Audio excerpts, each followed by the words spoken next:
Okay, so here we are, December 21st. Not that I like to wait till the last minute or anything.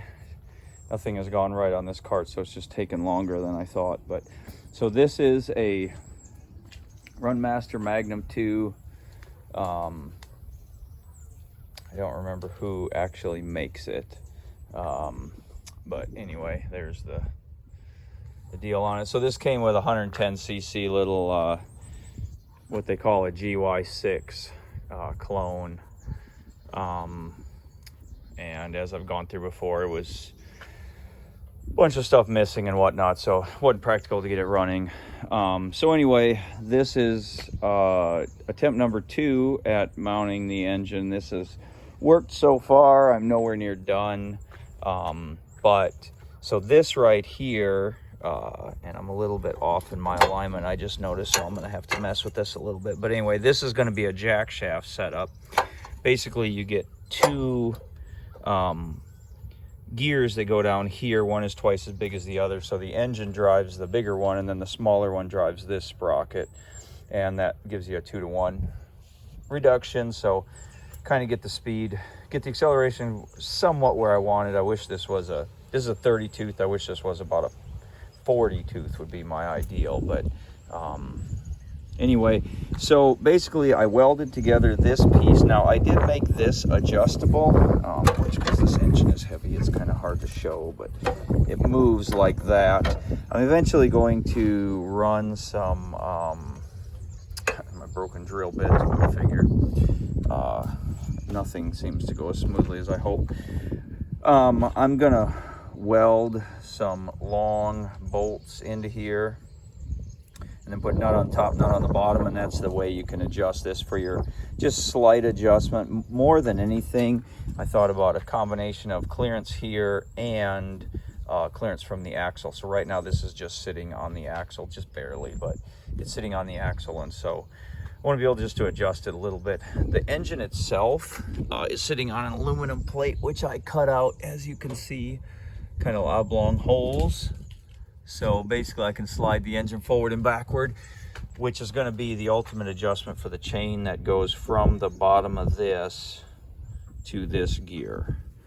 So that's how that'll adjust. This chain from here to here is already, it comes in the kit. It's already preset to length, and this is actually a tensioner that keeps the tension on the slack side of the chain.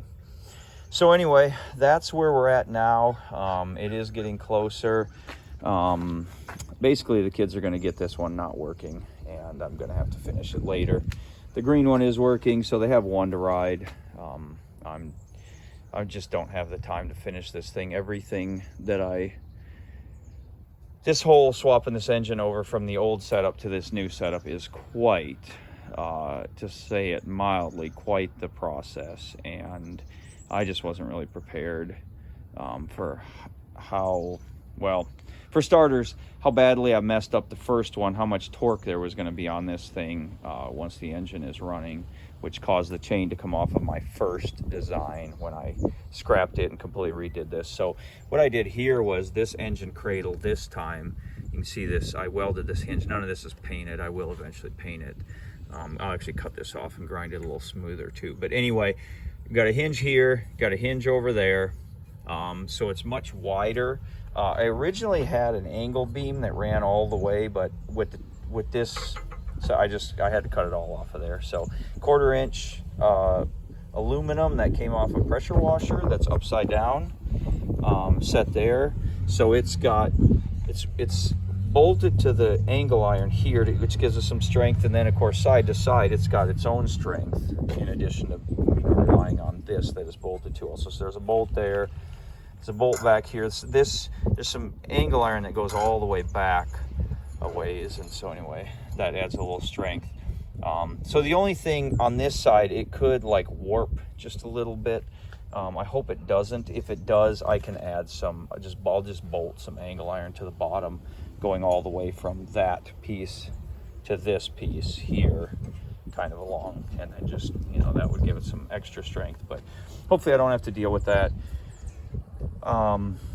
So anyway, this is a 224 Predator. This came on the red cart that I sold, so it's a little bigger than the 212. It's got like 2 foot-pounds more torque. I think it's basically the same horsepower. Maybe it's 1 foot-pound more. I don't remember for sure. But anyway, it's a little bit torquier. My ideal with these go-karts for these kids is to make them not particularly fast. My top speed goal would be somewhere around 15 to 17 miles an hour, but to really take off fast. And so that's why I decided to use the slightly bigger engine on this one. Not that it's a powerhouse by any means. So anyway, that's kind of where it's at for now. I'm gonna get back to work. I'm gonna put the wheels on.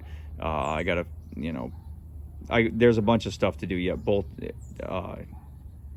this to the side of the engine and start putting some stuff together there with the chains and whatnot.